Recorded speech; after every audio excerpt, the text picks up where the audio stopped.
Salut à tous les amoureux de belle mécanique et bienvenue dans ce deep dive spécial pour Vintage Car Chronicles. On va se plonger aujourd'hui dans l'histoire d'une légende japonaise. Une voiture qui a marqué les esprits autant sur les circuits que sur grand écran. La Nissan Skyline GT-R R34. Prêt pour un voyage à haute vitesse au cœur de cette icône. Accrochez-vous bien d'école. La R34, c'est plus qu'une voiture. Ah, ça c'est sûr. C'est un véritable symbole de performance et de design, et son apparition dans des films comme Fast and Furious ou de jeux vidéo comme Gran Turismo n'est pas un hasard. C'est clair, elle est devenue une icône pour toute une génération. Oui, la R34 a vraiment ce petit quelque chose qui fait rêver. Mais avant de parler cinéma, on va remonter le temps Ouais. pour comprendre comment cette bête de course est née. D'accord. Quelle est sa place dans la lignée des Skyline GT-R? Qu'est-ce qui la rend si spéciale? Alors la R34, lancée en 1999, est la 5e génération des Skyline GT-R. 5e génération déjà. Exactement, elle s'inscrit dans la lignée des R32 et R33. Des modèles mythiques. Absolument des modèles déjà réputés pour leur performance, mais la R34 va plus loin. Ah, oh, Elle pousse le concept encore plus loin en améliorant tous les aspects. c'est dire. Le moteur, le châssis, l'aérodynamique, c'est une évolution radicale qui marque l'apogée de la lignée des Skyline GT-R, d'autant plus que sa production s'arrête brutalement en 2002. 2002, c'est une date importante alors. Ah oui, absolument. 2002, c'est la fin d'une époque, la fermeture de l'usine de Musashi Murayama. Cette année-là signifie non seulement la fin de la R34, mais aussi la fin du partage de plateforme entre la Skyline et la Nissan Laurel. Un vrai tournant pour la Skyline. Tout à fait. Bon, on a parlé d'évolution radicale, mais concrètement, qu'est-ce qui saute aux yeux quand on voit une R34 pour la première fois? Difficile de passer à côté de son design. La R34, c'est une silhouette agressive, des lignes tendues, un aileron arrière imposant. Qui ne laisse aucun doute sur ses ambitions. Exactement. Ses phares, en héritage des Skyline précédentes, lui donnent un regard perçant presque intimidant. Ah oui, la R34 en impose. Mais ce design n'est pas qu'une question d'esthétique, si. Non, chaque ligne, chaque courbe est pensée pour optimiser l'aérodynamique et la performance. La R34 est une voiture conçue pour fendre l'air et coller à la roue. Son influence sur le design des voitures sportives modernes est indéniable. On retrouve des éléments de son style dans de nombreux modèles actuels. Intéressant. On voit que la R34 a marqué son époque et sous le capot, qu'est-ce qu'on trouve? On a beaucoup entendu parler du fameux RB26 de ETT. Ah, le RB16 de ETT, un mythe, un Miss 6 cylindres en ligne biturbo de 2 volets 6 litres. Officiellement, Nissan a annoncé 280 chevaux, mais officieusement. On sait qu'il y a un mais. Disons que les chiffres officiels étaient un peu conservateurs en réalité. La R34 développait bien plus de puissance. Et il se murmure que certains modèles sortaient des usines avec plus de 330 chevaux. Waouh, c'est une sacrée différence. Ouais. Mais pourquoi cette discrétion sur la puissance réelle? Il y avait un accord tacite entre les constructeurs japonais à l'époque pour limiter la puissance annoncée de leur voiture à 280 chevaux, une sorte de gentleman's agreement pour éviter une course à la puissance excessive. Ah, le fameux Gentleman's Agreement japonais. Mais sur la route, cette puissance cachée devait se faire sentir non. Et comment? La R34 était une véritable bombe accélération foudroyante, vitesse de pointe limitée électroniquement à 180 km/h, mais surtout une tenue de route exceptionnelle. Et le R34 était réputé pour sa stabilité, c'est grâce à son système de transmission intégrale, si je me souviens bien. Tout à fait, la R34 était équipée du système ATESA ETS Pro, un bijou de technologie qui analyse en permanence les conditions de conduite et répartit la puissance entre les roues avant et arrière pour garantir une adhérence optimale. C'est ce qui lui donnait cette incroyable stabilité, même dans les virages les plus serrés. On comprend mieux pourquoi elle était si redoutable sur circuit. Il paraît qu'elle était bourrée de gadgets technologiques pour l'époque. Oui, la R34 était en avance sur son temps. Par exemple, elle avait un affichage multifonction, le fameux MFD, qui permettait aux conducteurs de suivre en temps réel des informations cruciales comme la pression de suralimentation, la température d'huile et bien d'autres paramètres, de quoi ravir les pilotes en herbe et les amateurs de technologie. Révolutionnaire pour l'époque. On commence à comprendre pourquoi la R34 est devenue une légende. Mais avant de s'emballer, on a encore beaucoup de choses à découvrir sur cette voiture. Ah oui, donc au début du voyage, on va parler des versions spéciales de sa présence dans la culture populaire, de son potentiel de personnalisation. Il y a encore beaucoup à dire sur la R34. On reprend notre deep dive au cœur de la Nissan Skyline GT-R R34. On a déjà exploré ses origines, son design percutant et sa technologie avant-gardiste. Tout à fait. Mais la R34, c'est aussi une multitude de versions spéciales, chacune plus désirable que la précédente. Oui, les fameuses V-Spec, M-Spec NUR, on dirait qu'il y a une R34 pour chaque passionné. Exactement. Nissan a vraiment voulu offrir une gamme complète pour répondre à toutes les envies. Prenons la V-Spec par exemple pour Victory Specification. V-Spec pour Victory Specification. Oui, lancée en même temps que la R34 Standard, elle s'adressait clairement aux amateurs de conduite sportive. Alors concrètement, qu'est-ce qui différencie une V-Spec d'une R34 standard? Tout est dans les détails. La V-Spec bénéficiait d'une suspension plus rigide et d'amortisseurs réglables, ce qui la rendait bien plus incisive dans les virages. Les freins étaient également plus puissants et le différentiel arrière à glissement limité, un élément crucial pour la motricité, était plus performant. C'était une voiture taillée pour la piste, une digne héritière de la R32 qui a tant brillé en compétition. Ah oui, les R32, une autre légende. Mais la V-Spec n'était pas qu'une question de performance brute. Non, l'aérodynamique a aussi été soignée. La V-Spec se distinguait par son aileron arrière plus imposant qui augmentait l'appui aérodynamique à haute vitesse et par un diffuseur arrière qui canalisait le flux d'air sous la voiture. Un vrai travail d'orfèvre. Et en 2001, Nissan lance la V-Spec 2. Qu'est-ce qu'elle apporte de plus?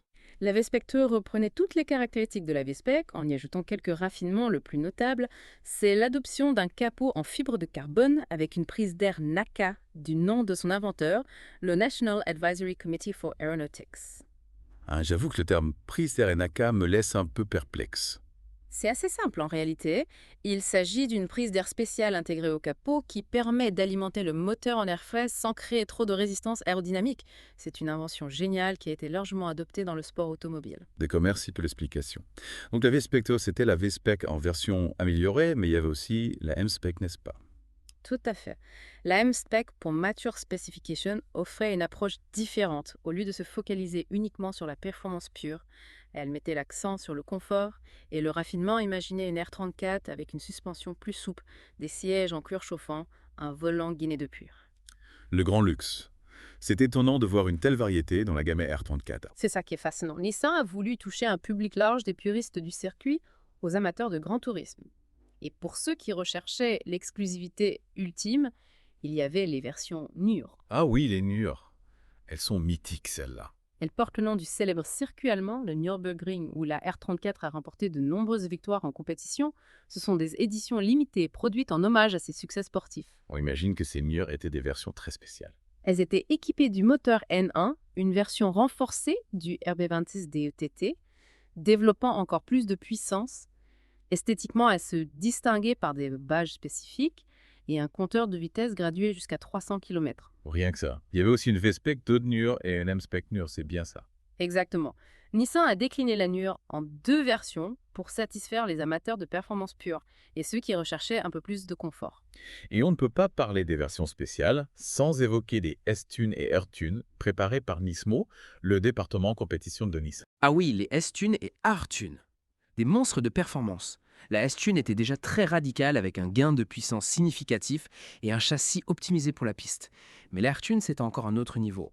Produite à seulement 20 exemplaires, elle était destinée à un usage exclusivement sur circuit. Une rareté absolue. Et puis il y a la Z-Tune, le Saint Graal des R34. La Z-Tune, c'est la quintessence de la R34. Produite en seulement 20 exemplaires pour célébrer les 20 ans de Nismo, elle repoussait toutes les limites. Imaginez un moteur RB26 EOTT réalisé à 2,8 litres développant la bagatelle de 500 chevaux. 500 chevaux dans une R34, on a du mal à imaginer la violence de la chose. C'était une voiture exceptionnelle avec des performances de supercar. Aujourd'hui, elle est pratiquement introuvable et sa valeur atteint des sommets. On parle de millions d'euros si je ne m'abuse. Oui, vous avez une idée. La Z-Tune, c'est le rêve ultime pour tout collectionneur de R34. On comprend pourquoi. Mais au-delà de ses performances de folie, la R34 a aussi marqué les esprits par son design, sa technologie et sa présence dans les cultures populaires. Absolument, on a parlé de Fast and Furious, mais il y a aussi eu Gran Turismo Need for Speed. La R34 a été une star des jeux vidéo, permettant à toute une génération de découvrir le plaisir de la conduite sportive. C'est vrai. Et puis il y a eu les passionnés de tuning qui ont transformé la R34 en une véritable icône de la personnalisation automobile. C'est sûr, la R34 a été une source d'inspiration infinie pour les tuneurs du monde entier. On a vu des R34 de toutes les couleurs avec des modifications plus ou moins réussies. L'important, c'est de respecter l'esprit de la voiture. Tout à fait un bon tuning. C'est un tuning qui met en valeur les qualités de la R34 sans la dénaturer.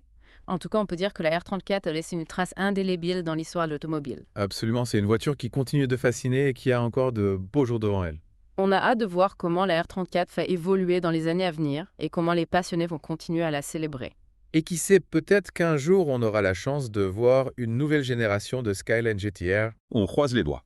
Mais avant de rêver à l'avenir, on va se replonger dans le passé et vous raconter quelques anecdotes savoureuses sur la R34. Restez avec nous pour la troisième et dernière partie de ce Deep Dive. On arrive à la dernière ligne droite de notre Deep Dive, consacrée à la Nissan Skyline GT-R R34. Déjà. On a décortiqué sa conception, on a exploré ses versions les plus folles, mais comme toute légende, la R34 a aussi son lot d'histoires et d'anecdotes croustillantes. Ah oui, la R34 ne manque pas d'histoire, des secrets de fabrication aux exploits sur circuit, en passant par ses apparitions au cinéma. Il y a de quoi alimenter les conversations entre passionnés pendant des heures. Et justement, parlons-en de ces anecdotes. On a déjà évoqué le fameux Gentleman's Agreement des constructeurs japonais Oui. pour limiter la puissance annoncée de leur sportive à 280 chevaux. Mhm. Mais concrètement, comment la R34 a-t-elle contourné cette limitation? Officiellement, la R34 affichait bien 280 chevaux sur le papier, mais en réalité, son moteur, le RB26 DOTT, était capable de bien plus. Les ingénieurs de Nissan avaient intégré des marges de sécurité importantes, ce qui permettait aux tuneurs de libérer facilement la puissance du moteur.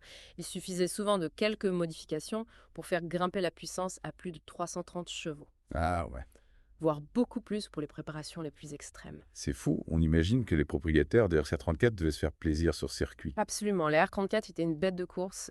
Elle a brillé dans de nombreuses disciplines, des courses de tourisme au rallye, en passant par le drift, qui met en avant le pilotage et le contrôle de la voiture. Mais c'est sur le Nürburgring, le circuit mythique allemand, que la R34 a vraiment marqué les esprits. Le Nürburgring, c'est un peu le juge de paix pour les sportifs, non? Exactement. C'est un circuit exigeant, très long et technique, qui met à l'épreuve les voitures et les pilotes. Et la R34 il a signé des chronos impressionnants, battant des records et s'imposant face à des concurrentes prestigieuses. On comprend mieux pourquoi les versions Nür sont si recherchées par les collectionneurs. Mais parlons un peu cinéma maintenant. Impossible de passer à côté de la 34 bleue de Brian O'Connor dans Fast and Furious. Ah oui, la R34 de Fast and Furious, une apparition culte qui a marqué toute une génération. D'ailleurs, saviez-vous que Paul Walker, l'acteur qui jouait Brian, était un véritable passionné de R34 dans la vie? Non, vraiment. Tout à fait, il possédait même sa propre R34, une Despecto. Si ma mémoire est bonne, il avait un vrai coup de cœur pour cette voiture et ça se ressent dans le film. Dites, pour le tournage, ils ont utilisé une vraie R34 pour les cascades. Pour certaines scènes, oui, mais pour les cascades les plus spectaculaires, ils ont utilisé des répliques. Il faut dire qu'une R34, ça commence à valoir cher et il serait dommage d'en détruire une pour les besoins d'un film. Oui, c'est sûr. D'ailleurs, on a vu que les prix des R34 ont explosé ces dernières années. C'est devenu un véritable phénomène. La demande est très forte, notamment aux États-Unis, depuis que les premiers modèles sont devenus importables. Légalement, une R34 en bon état peut se vendre plusieurs centaines de milliers d'euros, voire beaucoup plus pour les versions rares comme la Z-Tune. La R34 est devenue un véritable objet de collection. C'est incroyable de voir à quel point cette voiture continue de fasciner plus de 20 ans après sa sortie. C'est la magie des voitures de légende, la R34, c'est bien plus qu'une simple voiture. C'est un symbole de la passion automobile, du savoir-faire japonais et d'une époque où les voitures de sport avaient une âme. En tout cas, on a beaucoup appris sur la R34 aujourd'hui. Merci pour toutes ces informations passionnantes. Avec plaisir, j'espère que vous avez apprécié ce voyage dans l'univers de la Nissan Skyline GT-R R34.